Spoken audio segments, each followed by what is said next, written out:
Assalamualaikum warahmatullahi wabarakatuh. Alhamdulillahirabbil alamin. Wabihi nasta'in ala umurid dunya waddin. Wassalawatu wassalamu alal asrofil anbiya'i wal mursalin wa alihi wa sahbihi ajmain, amma badu. Segala puja dan puji kita panjatkan kehadirat ilahi Rabbi yang telah memberikan rahmat dan hidayahnya kepada kita semua. Sholawat dan salam marilah kita limpah curahkan ke junjungan Nabi Muhammad Sallallahu Alaihi Wasallam beserta keluarga, sahabat, dan pada kita semua selaku umatnya sampai akhir zaman. Amin amin ya robbal alamin. Perkenalkan, nama saya Ade Farhan dari kelas B Manajemen Fakultas Ekonomi. Di sini saya akan menjelaskan tentang sumber hukum dalam Islam. Hukum Islam. Yang pertama, pengertian hukum Islam. Hukum adalah seperangkat norma atau peraturan-peraturan yang mengatur tingkah laku manusia, baik norma atau peraturan itu berupa kenyataan yang tumbuh dan berkembang dalam masyarakat, maupun peraturan atau norma yang dibuat dengan cara tertentu dan ditegakkan oleh penguasa. Bentuknya bisa berupa hukum yang tidak tertulis, seperti hukum adat, bisa juga berupa hukum tertulis dalam peraturan perundang-undangan. Hukum sengaja dibuat oleh manusia untuk mengatur hubungan manusia dengan manusia lain dan harta benda. Bagi setiap muslim, segala apa yang dilakukan dalam kehidupannya harus sesuai dengan kehendak Allah Subhanahu wa Ta'ala sebagai realisasi dari keimanan kepadanya. Kehendak Allah tersebut dapat ditemukan dalam kumpulan wahyu yang disampaikan melalui nabinya Muhammad Sallallahu Alaihi Wasallam, yaitu Al-Quran, dan penjelasan-penjelasan yang diberikan oleh Nabi Muhammad Sallallahu Alaihi Wasallam mengenai wahyu Allah tersebut, yaitu As-Sunnah. Kehendak Allah yang berhubungan dengan perbuatan manusia di kalangan ahli ushul disebut hukum syara. Sedangkan bagi kalangan ahli fikih, hukum syara adalah pengaruh titah Allah terhadap perbuatan manusia tersebut. Jadi, hukum Islam adalah hukum yang bersumber dan menjadi bagian dari agama Islam. Konsepsi hukum Islam, dasar dan kerangka hukumnya ditetapkan oleh Allah Subhanahu wa Ta'ala. Hukum tersebut tidak hanya mengatur hubungan manusia dengan manusia dan benda dalam masyarakat, tetapi juga berhubungan manusia dengan Tuhan, hubungan manusia dengan manusia, dengan diri sendiri, hubungan manusia dengan manusia lain dalam masyarakat, dan hubungan manusia dengan benda alam sekitarnya. Kedua, sumber-sumber hukum Islam. Yang pertama, Al-Quran.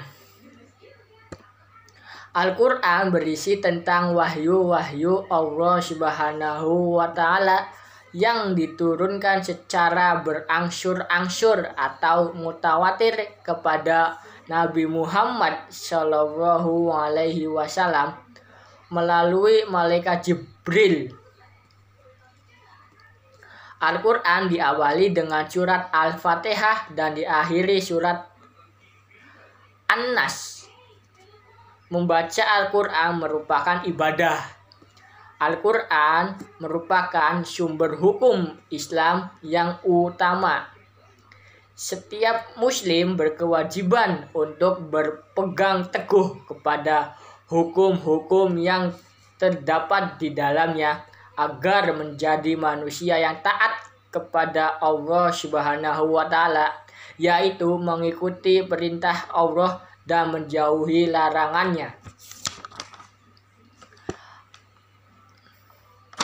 Al-Quran memuat berbagai pedoman dasar bagi kehidupan manusia, yaitu A. Tuntunan yang berkaitan dengan keimanan atau akidah, yaitu ketetapan yang berkaitan dengan iman kepada Allah Subhanahu wa Ta'ala, malaikat-malaikat, kitab-kitab, rasul-rasul, hari akhir, dan qada dan qadar. B. Tuntunan yang berkaitan dengan akhlak, yaitu ajaran agar orang muslim memiliki budi pekerti yang baik serta etika kehidupan. C. Tuntunan yang berkaitan dengan ibadah, yakni sholat, puasa, zakat, dan haji. Yang D. Tuntunan yang berkaitan dengan amal perbuatan manusia dalam masyarakat. Adapun isi kandungan Al-Quran.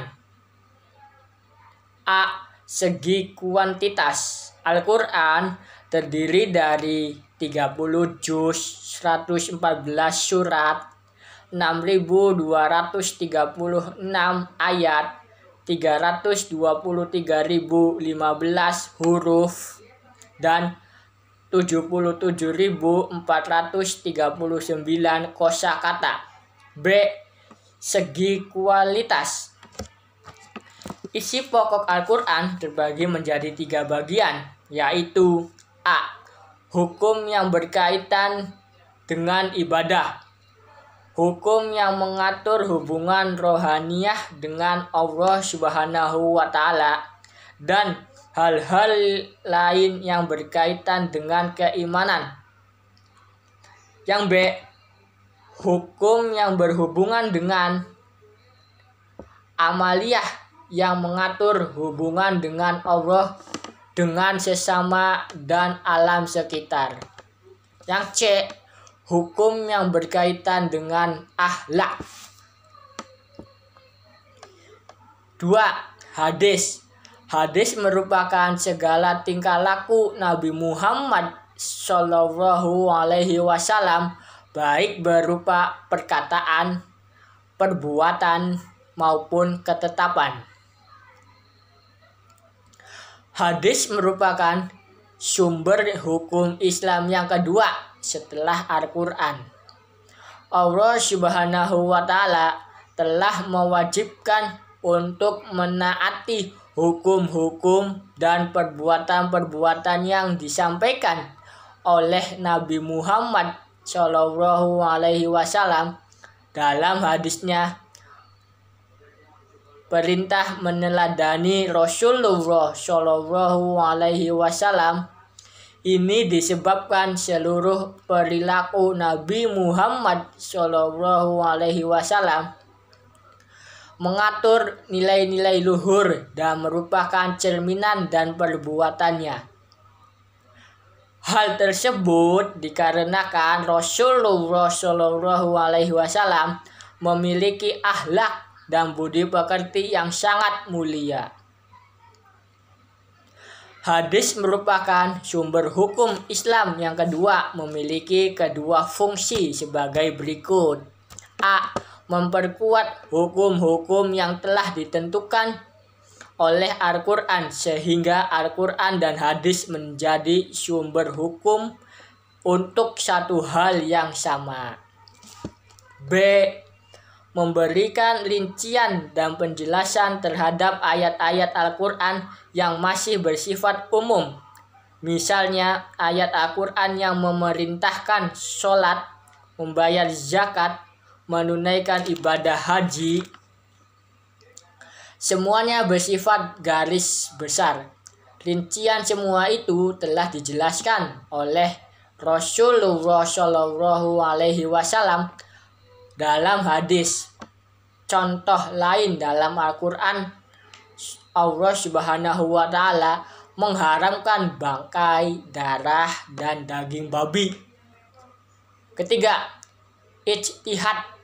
Ijtihad ialah berusaha dengan sungguh-sungguh untuk memecahkan suatu masalah yang tidak ada ketetapannya, baik dalam Al-Quran maupun hadis.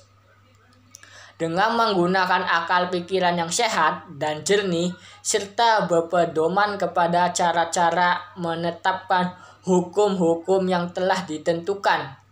4. Qiyas adalah menghubungkan suatu kejadian yang tidak ada hukumnya dengan kejadian lain yang sudah ada hukumnya, karena antara keduanya terdapat persamaan atau sebab-sebabnya. Contoh, dilarang minuman keras seperti bir dan whisky. Haramnya minuman keras ini dikiaskan dengan khamar yang disebut dalam Al-Quran, karena antara keduanya terdapat persamaan atau alasan, yaitu sama-sama mabuk. Yang